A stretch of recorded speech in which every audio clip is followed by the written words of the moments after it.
За сайн байцгаана уу? Манай Dark Embed channel-ийн энэ 7 хоногийн дугаар эхлэхэд бэлэн болсон байна. За тэгээд хэлдгээрээ хэрвээ шинээр сонсож байгаа хүмүүс байх юм бол Dark Embed-гээд үнэн бодит болсон явдлын талаар ярьдаг channel 7 хоног болгоны 4 дахь өдөр болгон гаргахыг хичээдэг. За тэгээд өнөөдрийнхөө хэргийг ярьж эхлэе. За өнөөдрийн болсон хэрэг нь Румын улсын Танако гэдэг жижигхэн хотод тосгонд болсон хэргийг ярина. За тэгээ би Romania гэдэг улсыг Google-с орчуулад утсан чинь монголоор болохоор Румын улс гэдэг лээ.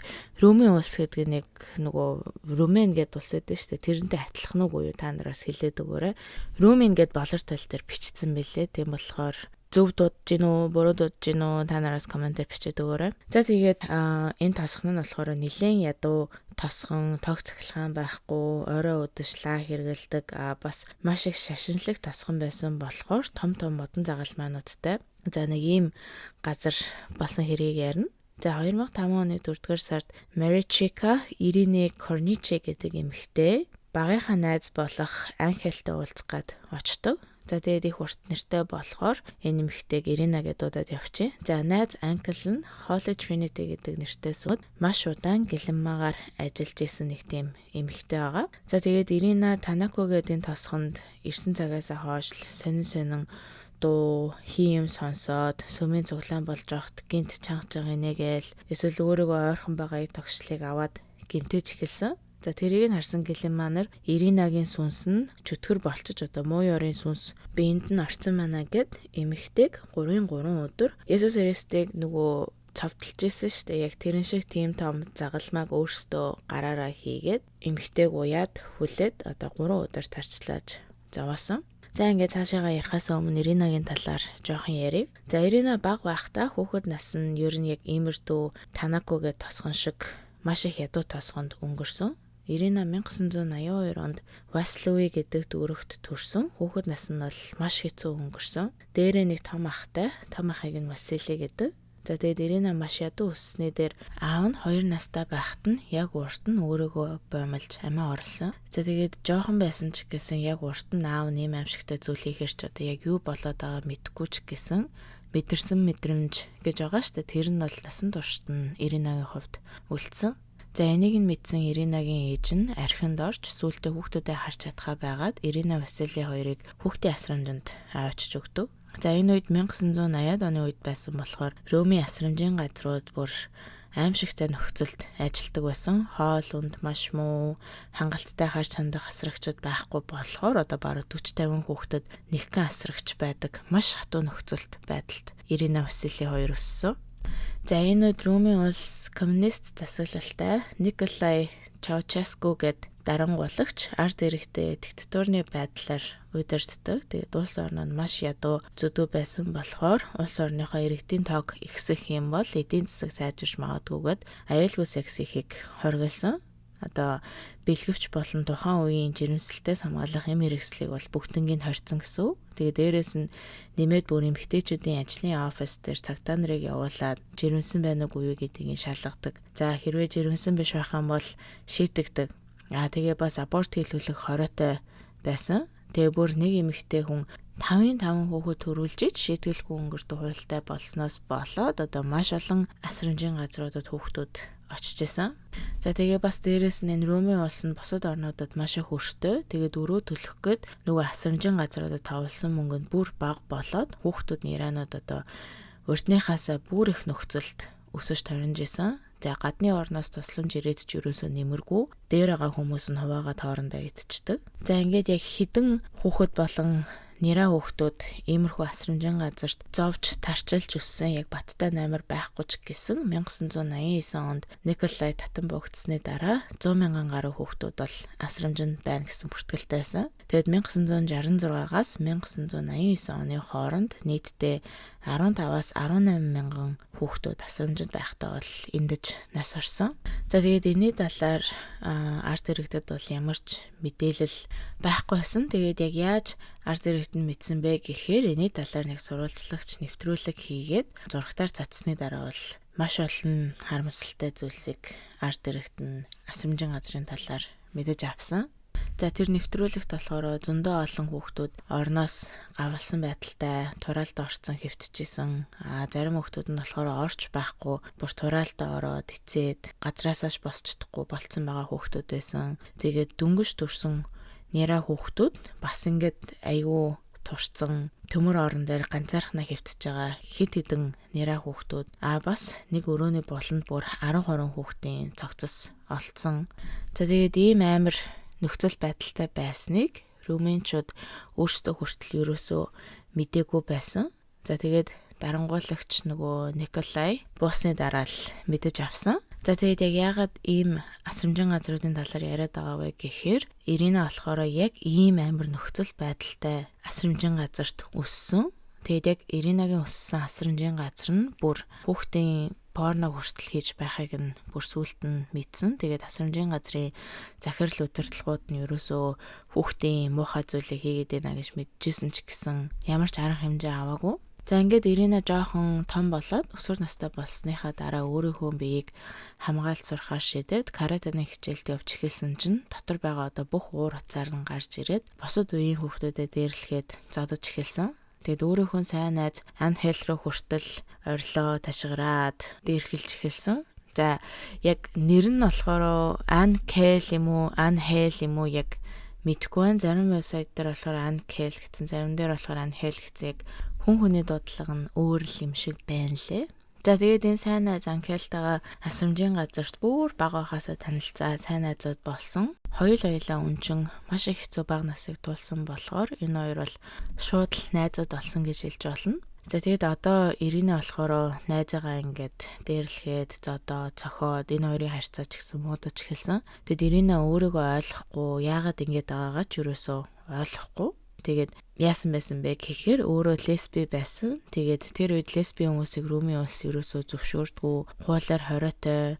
За тийм байсан болохоор Иринад ингээл бүр яг л буруу юм хийгээд байгаа юм шиг өөрт нь санагдчихсэн. Тэгээ бас өөрөө хүмүүс намайг ингээд лесби гэдэг мэдчихгүй дээ гэж бодоод гаднаа ингээд би өстой лесби гей хүмүүсийг амар үзэн яддаг, хүлээн зөвшөөрдгүү гэж хэлээд яг тэрэн шигээ аашилж эхэлсэн. За тэгээд өөрийнхөө сайн найзтай сайн болж эхэлжсэн болохоор бүр өөртөө ингээд уур нь хүрээд өөрийгөө ойлгохгүй байсны дээр өөрийнхөө нас барсан аавынхаа дуу хоолойг сонсоод өөрт нь ярьж гин гэж хүртэл итгэж эхэлсэн. За тэгээд яагаад ийм аавынхаа дуу хоолойг сонсоод байсан бэ гэсэн чинь бүр сүлд нь Ирина өөрийгөө скизофрения буюу шизофрентэй гэдгээ мэдсэн. 2001 онд Ирина 19 настай байхдаа асрамжийн газраа орхиод Банат гэдэг хот руу нүгэд ахтайгаа нэг фермд цуг ажиллаж амьдарч эхэлсэн, нэг айлд туслаад. За ах トゥ хоёр тэр айлд тусалж хариуд нь тэр айл нь одоо ах トゥ хоёр төсөөлөөрөө гаргаж өгөөд бас хаяада цалин гэж бага хэмжээний мөнгийг өгдөг болсон. За энэ айлтаа энэ хоёр нэлээд удаа 4-5 жил ажилласан. Тэгээд Иринагийн уган төлөвлөгөө бол сайн ажиллаж байгаад мөнгө олоод Герман руу амьдрах зорилготой байсан. Тэгээд ганцаараа явахгүй нөгөө Анхел гэд найзтайгаа явах төлөвлөгөөтэй байсан. Тэгээд энэ хоёр яг хосууд байсан уу гэдэг дээр хангалттай мэдээлэл байхгүй юм лээ. За тэгээд энэ үед болохоор Анхел бол гэлмаа болоод Holy Trinity гэдэг сумд ажиллаж амьдардаг байсан үе. За тэгээд Ирина 4-5 жил мөнгөө цуглуулж байгаад 2005 оны 4-р сард найзыгаа Танако гэдэг тосгонд гэлмаа хийж байгааг нь мэдээд ахтгаа зүг очсон. За энэ сүм нь 2001 онд баригдсан. Сүмийн хажууд гэлмаа нарын амьдардаг нэг 2 давхар байшин байсан. За байшинд болохоор 30 гэлмаа зүгтээ амьдардаг. За тэгээд Ирина Анхелыг олоод найзтай болохоор би өстой зөндөө мөнгө цуглуулад гэртээ бэлтцсэн байгаа. Хоёулаа цуг Герман руу цагаачилж гарья. Цуг амьдрий гэд хэлсэн чинь найз нь бол зөвшөөрөөгүй. Өөдөөс нь хэлэхдээ би ингээд ийм гоё хамт олонтой болцсон. Бараг миний гэр бүл мэл гэсэн үг ээ. Тийм болохоор би сүмээ орхиж явж чадахгүй. Харин чи энэ ч надтай цуг үлдээч гэд хэлсэн чинь Ирина ч гэсэн зөвшөөрсөн. За Ирина бүр баг байхаас л эхлээд гэр бүл шиг хамт олонтой байхыг маш их хүсэж исэн. Тэгээд Анхелыг тэр сүмд ямар их жаргалтай байгааг хараад би ч гэсэн энд ийм жаргалтай байж болох юм байна гэд сүмд үлдэхээр шийдсэн. За тэгээ сүмд үлдэх шалгуур нь ч гэсэн айгүй амархан юм билэ. Өөрийгөө Есүс Христийн үнэнч итгэгч гэдгээ ерөөсө батлахад л болно. За тэгээд Ирина гэлмаа болоод гэлмаа нарын талхуулагч юм одоо За толгойлогч нь юу юм бэ? Хамгийн том гэлэмаа эмэгтэйг Mother Superior буюу мама буюу одоо ээж, харин пастрыга папа буюу аава гэж дуудаж эхэлсэн.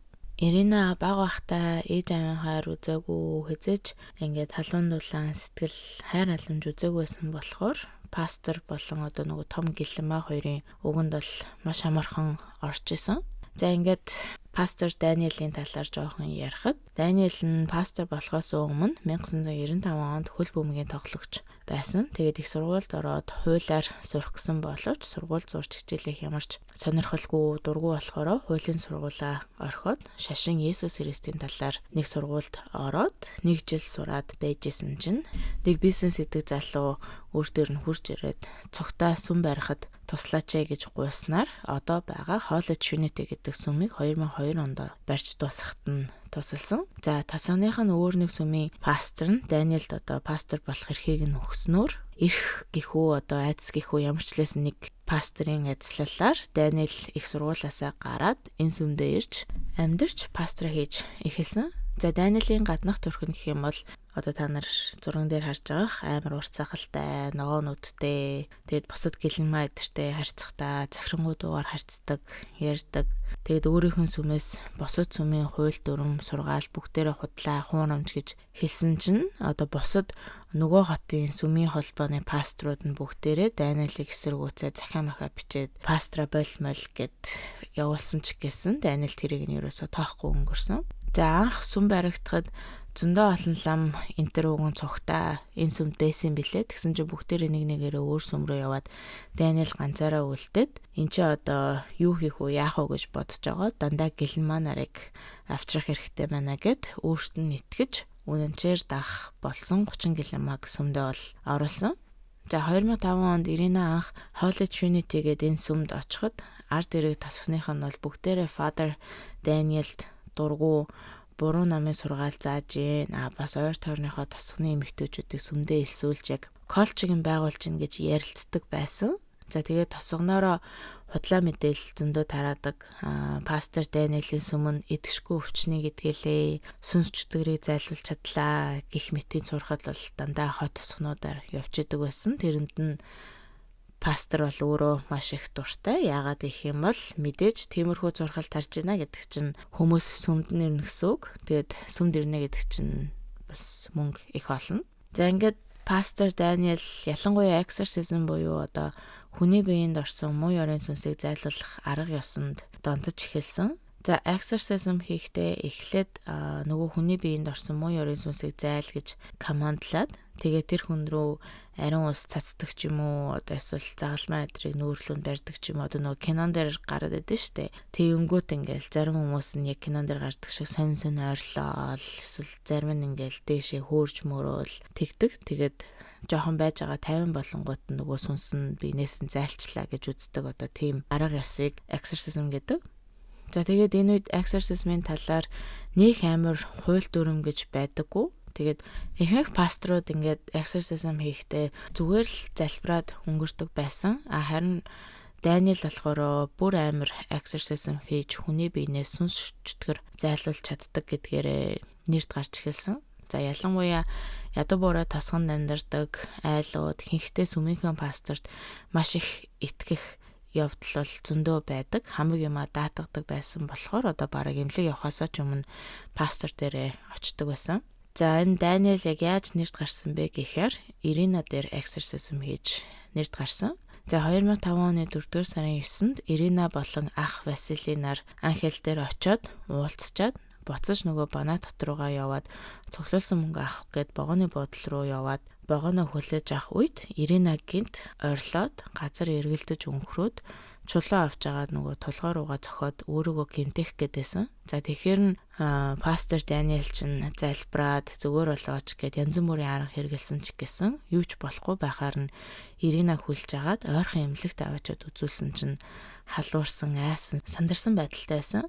За тэгээд тэнд ясан сэтгэл зүйчин Иринатай ярилцаад Ирина хэлэхдээ чөтгөр надтай яриад намайг их нүгэл үлдсэн муухан байна гэж хэлсэн гэж нөгөө сэтгэл зүйчтэй хэлсэн. Тэгсэн чинь нөгөө сэтгэл зүйчин Иринаг яг шизофрентэй юм байна гэд эпизод буюу өвчин нь хөдөлсөн байна гэж хүлээж исэн хүмүүс нэлсэн одоо бусад гэлэмаа болон лам нарт нь. За шизофрен гэдэг жоохон тайлбарлах юм бол энэ нь сэтгцийн хүн хэлбэрийн эмгэг бөгөөд хүний бодолд, мэдрэмжинд, мөн зан үйлд нөлөөлдөг эмгэг. Шизофрентэй хүмүүс хий дуу хоолой болон хийн юм харж бас худлаа байхгүй байгаа хий зүйлд итгэх магадлалтай. Тэгээ зарим хүмүүс бүр төрхтөө цаашаад амьдралт нь ямар нэгэн траума болсон тохиолдолд шизофрентэй болох магадлал их гентэй хүртэл төрдөм билээ. За жишээ нь гэх юм бол маш ядуу орчинд өсөх, хоол ундгүй тураалтаа орох, ээж аав нүднийх нь өмнө одоо яг Иринагийн ээж аав шиг ингээд амиа хорлох гэх мэт маш их хэцүү траума тохиолдвол шизофрентэй болох магадлал нь ихсдэг. За ингээд Ирина эмнэлэг твцснийхээ дараа хүртэл ерөөсөө тайвшрахгүй хэлж ярьж байгаа үг нь бүр амар хэрцгий болоод эмнэлэгт байсан хүмүүс нь хүртэл одоо Иринаг ингээд хүүе биенд нь муу ёрын сүнс орсон юм шүү гэж итгэж эхэлсэн. Бүр сэтгц мэдрэлийн эмнэлгийнх нь сувлагч нь том гэлэммад нь тэгж хэлсэн чинь нөгөөх нь нэрээ тийм байж магадгүйгээд пастортаа хэлцдэг. За Ирина эмнэлэгт 2-7 хоноод буюу 4-р сарын 24-нд эмнэлгээсээ гараад буцаад сүм рүүгээ явсан. За эмнэлэг нь Спрекса гэж шизофрени эмчилдэг эмийг бичиж өгч явуулаад сүм рүүгээ буцаж очиод бол хэсэг гайгүй байсан. За том гэлэн маань Иринад Библи уншиж өгөө, дуулууртай байх талаар бас мацаг барих гэх мэтийн зүйлийг зааж өгөөд 1 сар ингэж бэлтэж агаад яг ажил хүртээд албан ёсорын сүмдээ гэлэмаа болсон. За зарим вебсайт дээр Иринагийн шизофрен хөдлөхгүй зүгээр байж агаад яг нэг өдөр хөдлөөд нөгөө Father Daniel-ээр exorcism хийлгүүлсэн гэсэн. Зарим нь болохоор багаар хөдлөөд нэг өдөр бүр амар болсон ч гэж бичсэн байна лээ. Яг аль нь үнэн нь бол мэдэхгүй байна. За тэгээд ах нь эннийхэн талаар хэлэхдээ богооны буудлын дээр бүр яг нэг чөтгөр Иринагийн бие рүү орж байгааг нь харсан гэж хүртэл нөгөө пастортаа хэлсэн. За ингээд удалгүй Ирина маш сонин үйл явдал зан гаргаж эхлээд сүмийн одоо цоглаан болж ахт нь гинт чанга инээгээл өөртөө яриад тэгэнгүүт нь хажууд нь байсан гэлэмаанууд хүртэл айгүй их айжсэн. За тэгээд нэг удаа өөрийнхөө өрөөнд хүртэл гал тавиад сонин хоолоогоор ярьж байгааг нь бусад гэлэмаанаар хараад энэ нөгөө муу ёрын сүнс нь буцаад хүрээд ирчихжээ гэж бодсон. За тэгээд хэсэг ингэж ойрлж хашгирж агаад маргааш нь гайгүй болоод хэсэг шизофрен хөдлөхгүй нэг хэсэг хугацаа өнгөрсөн. За тэгээд яг энэ шизофрен хөдлөж байгаа үед нь Pastor Daniel яг exorcism хийх гэж үзсэн үгүй юу гэдэг дээр бол мэдээл байхгүй лээ. Ямар ч лсэн зарим вебсайт дээр болохоор ингээл багаар өвчин хөдлөөл янз бүр болол амар ойрлж хашгираал өөрөө гэмтэх гэл байх нь нөгөө пастор exorcism хийсэн үгүй юу гэдэг дээр бол яг мэдээл байхгүй байна лээ. За тэгээд ямар ч л байсан хэсэг ингээд өвчин хөдлөж жагаад гайгүй болсон. За тэгэнгүүт нь нөгөө Ирина чинь буцаад Банат руу явж мөнгө авах гээд төлөвлөөд 6 сарын 8-нд ахтайгаа цуг нөгөө айл руугаа явсан.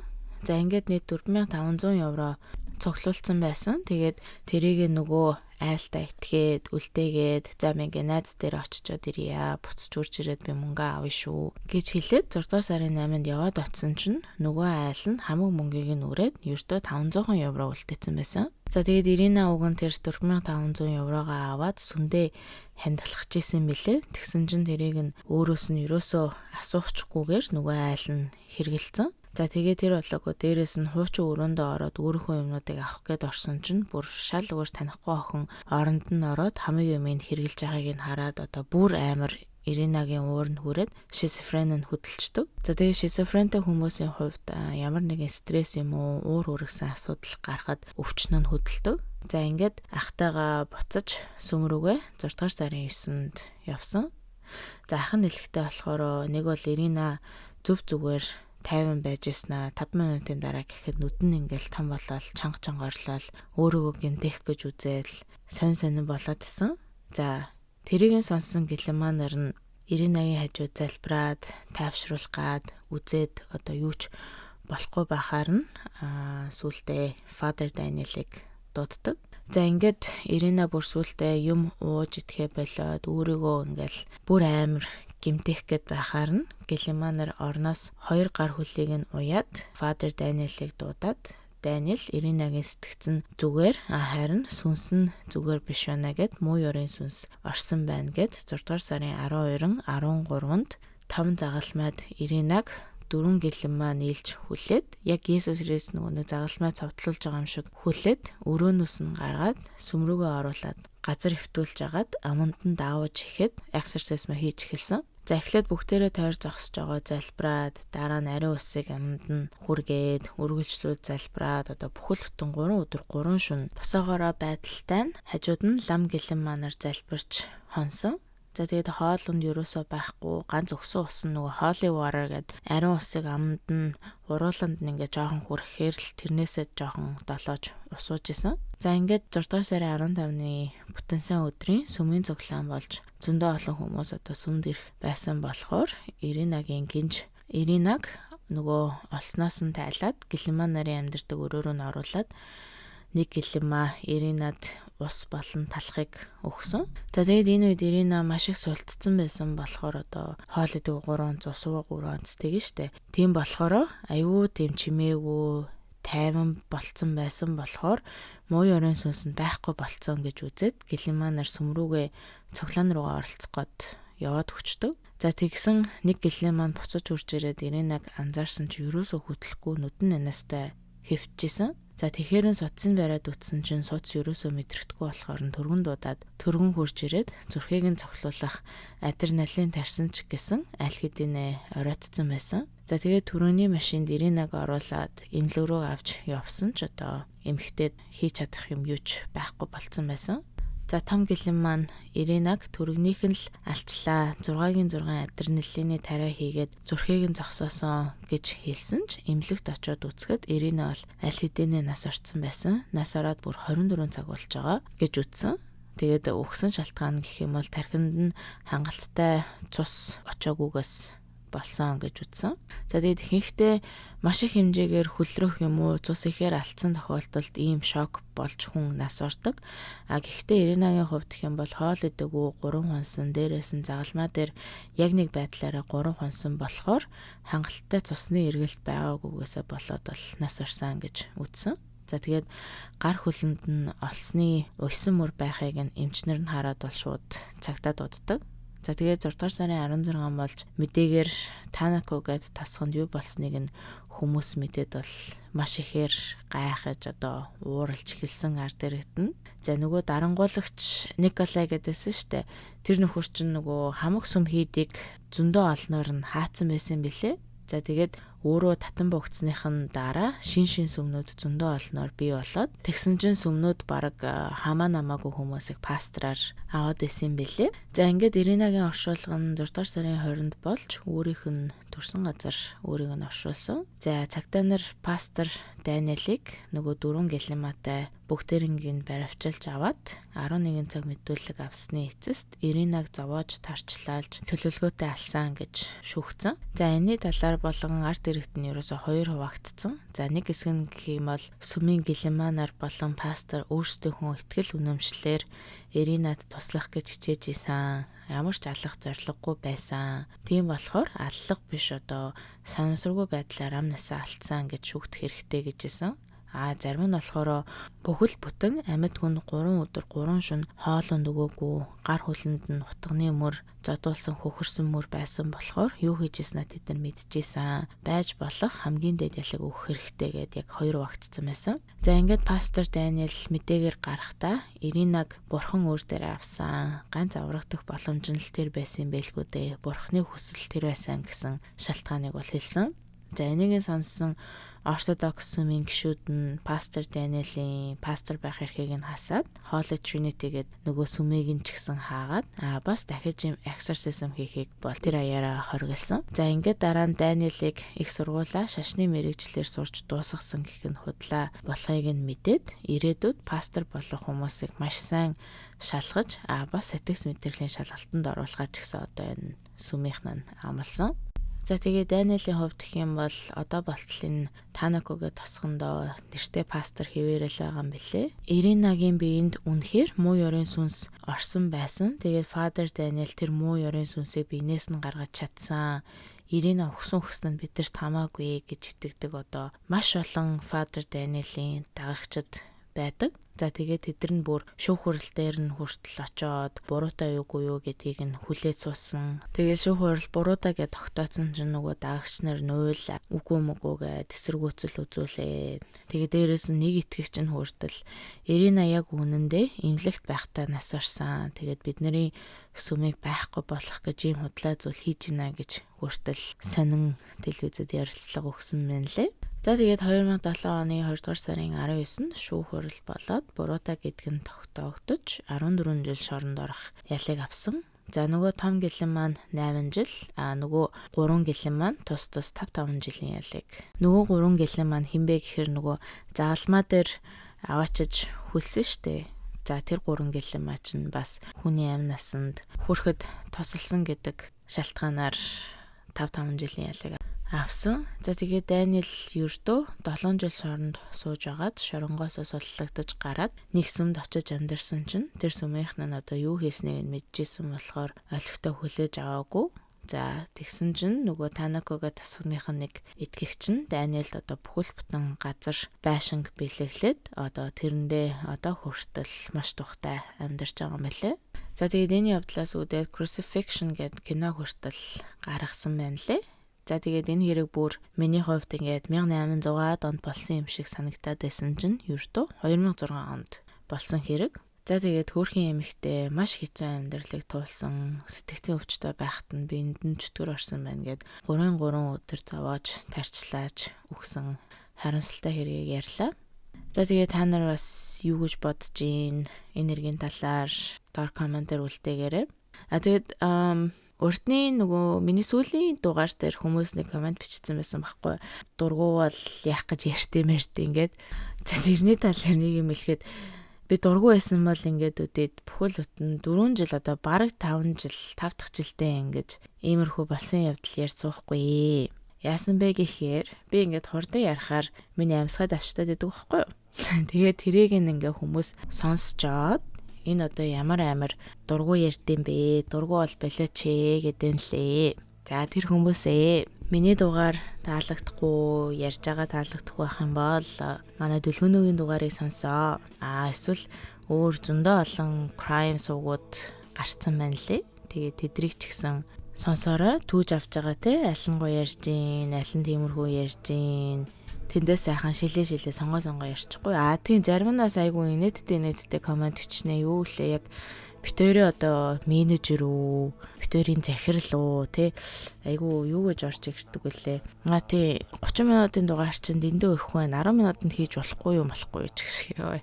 10 минутанд хийдэ мэдээ тэр гэж гой комент хүмүүс бичиж орж ирнэ. Гэхдээ яг битүүр бүгдийг уншин шүүмжилсэн юм байх юм бол засч болмоор гэсэн юм байх юм бол битүүр бол мэдээж засахыг хичээдэг. За тэгээд энд хүртэл сонссон та нартаа баярлалаа. Дараа 7 өдрийнхөө Дүлгөнөөгийн дугаараар уулзтлаа. Түр баяртай.